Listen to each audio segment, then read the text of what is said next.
Dear students, once again welcome to video series on Java programming. In the previous video, we have seen the theoretical part that is related to inheritance. At the end of previous video, we have discussed about what all things we'll be learning in the next video. As per our discussion, today we'll be talking about concepts related with inheritance. These are generalization, subtyping, and specialization. Apart from this, we'll also see the syntax for inheritance in Java, followed by few examples of inheritance. Let's get started. We will be starting with concepts related with inheritance. There are three concepts that are related with inheritance. First is generalization, then is subtyping. It is also known as extension, and specialization, also known as restriction. Let us first of all see what do you understand by generalization. In generalization, we will try to find out common characteristics out of the classes. We will extract these features into a new class and then we'll inherit the original classes, all the original classes from this new class. This concept is known as generalization. To understand it with a better way, have a look at this example. We have three different classes: line, circle, and triangle. In all of these, you can see there are data members and functions. For line class, we have color, then vertices, length. We have methods for moving the line, setting color of the line, and getting length of the line. If you take the next class, circle, we have color again, we have vertices for circle, and we have radius. We can move circle, we can set the color for the circle, and we can calculate area of the circle. So these three are the methods that are related to circle. Then we have the third class known as triangle. For this we again have color, we have vertices, and we have angle of the triangle. Next to this we have a set of methods for moving the triangle, for setting color of the triangle, and for calculating area of the triangle. What you observe here is there are few things that are common in all of this, and these are, as you can see, we have color and vertices common in all of them. So this is a process with which we are going to generalize the class, and we'll be trying to identify what all general things are there that are common to all the classes. And then by identifying this, we will be creating a new class as discussed in the theoretical part of generalization. We'll be creating a new class and then we'll be recreating the existing classes. In our case, the existing classes were line, circle, and triangle. Now we are recreating them. But we are recreating them with a little bit modification. And what we are doing is we are trying to find out the general things and we are grouping them under one name known as shape. So under this, we have two variables common. If you have a look at the previous slide, we were having two variables, color and vertices, common to all the shapes. On the other hand, we have two methods as well that are common to all of these classes, move and set color. So what we have done, we have simply identified these all common things and we have put them inside a class called as shape. So for shape class, we have two data members and two methods that are common to all of these. And then we are restructuring the circle, line, and triangle classes by keeping only those things that are specific to circle, specific to line, and specific to triangle. So this is a process of generalization. Let us take one more example. Now can you identify how can we generalize these three classes? We have already seen this example in the previous video. So definitely we'll be having a person class, and let us try to understand the general things that are common to all of them. So name, age, and gender. So these three things, they are common to all of these three classes. And apart from that, we have two more methods that are common to all of them. So student can eat and walk, teacher can also eat and walk, and even doctor can also eat and walk.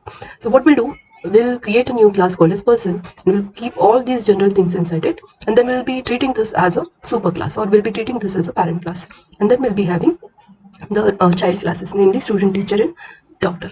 I hope you have understood the process of generalization. Now next we'll talk about subtyping and specialization. So we want to create new classes from the existing model. So once you have identified the existing class, like in previous two examples, we have identified the existing classes shape and person. So once you identify that, the next task is to inherit new classes from this existing class. And this is done by identifying the unique behavior that is specific to the new classes. So if you take the example of shape class, then the new class circle can be created by identifying the specific things that are radius, and for area method we'll be having the way of calculating area as pi r square. So what we are doing, we are identifying the unique behavior that is specific to the given class. This is known as subtyping, or it is also known as extension. Why extension? Because we are actually extending the new classes. So subtyping is nothing but it is a way with which you are actually creating a derived class. Here is an example. So we are taking the same example from the previous slide. We are having a person class, and from this we are using subtyping, or we are extending it to the student class. So person gets extended to student, and we are having only the specific things that are related with the student. If you go for shape class example, again we can do the same thing. We are creating a circle as a subclass. So this is an example of subtyping for shape class. Now what do you understand by specialization or restrictions. See, up till now we have identified things that are in general or they are common to all of the classes, but sometimes you have certain kind of restrictions. So, or you have some kind of specialization. So in that case, this concept gets applied. Let us try to understand it with this example. We have a person class. We can call the person adult. Now see, for determining whether the person is adult or not, we have an important feature with us, and that is age. Depending on the age, we will be identifying or will be determining whether the person is adult or not. So this is a kind of restriction that you are imposing. If the age is less than 18, we will not consider it to be an adult. Else we will be assigning, we'll be setting age and we'll be assigning this value. So herein we have certain kind of specialization. Therefore, it is also known as restriction or specialization.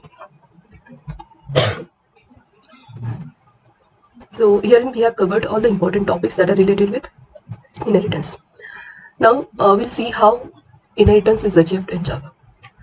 Inheritance in case of Java is done with the help of two words. One is extends. This is used along with the classes and abstract classes, and another keyword is implements.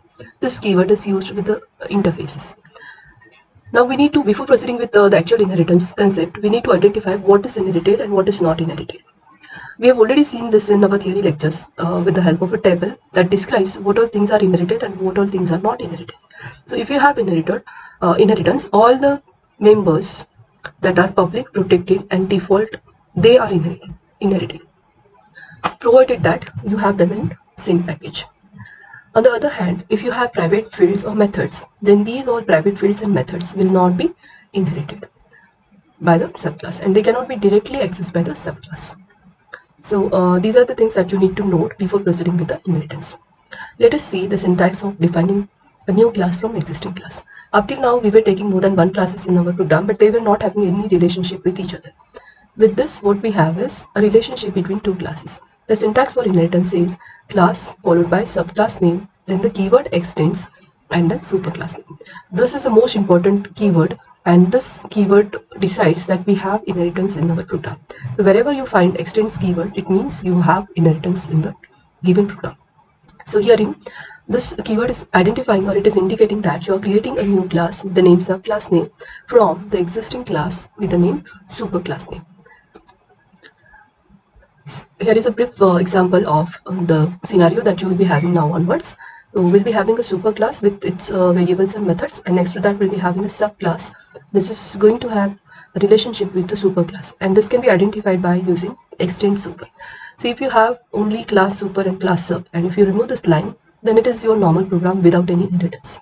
But at the moment you add extends super, there will be a relationship between the superclass and subclass, or there will be a easy relationship. So we were talking about easy relationship. Like if you now take this example, a four-wheeler is a vehicle, two-wheeler is also a vehicle. So this easy kind of relationship can be represented with the help of inheritance. We will be having a public class vehicle. Another file will be creating a four-wheeler class that extends the properties of vehicle, superclass or parent class.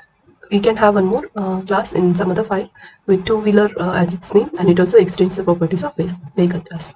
Further, we can also have one more class called as car, and it extends the properties of a four-wheeler class, which itself is a subclass. So this kind of easy relationship is available inside inheritance. So car is a four-wheeler and four-wheeler is a vehicle.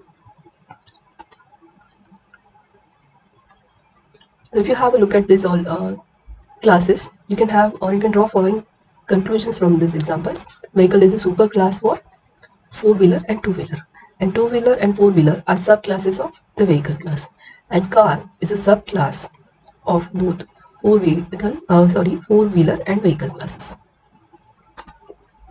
There is an easy relationship. We have already discussed these all things. There is an easy kind of relationship between these all classes. We may even take an example of animal and mammal classes. At this point, I want you to note a few things. In terms of inheritance, we will be taking help of few words, and these are synonyms. Like if you are saying parent, you are talking about a base class or a superclass, or if you are saying a child class, you are actually referring to a derived class or a subclass. So these three names, they are having the same meaning, and these three, parent, base and super, they are having the same meaning. So this is all about the syntax and a few important points that you need to know about inheritance. In this video, we have discussed about generalization, subtyping, and restrictions. Apart from that, we have even seen syntax and how can we have easy kind of relationship in inheritance. In the next video, we'll see demonstration on how to create a simple inheritance program. Thanks for watching this video.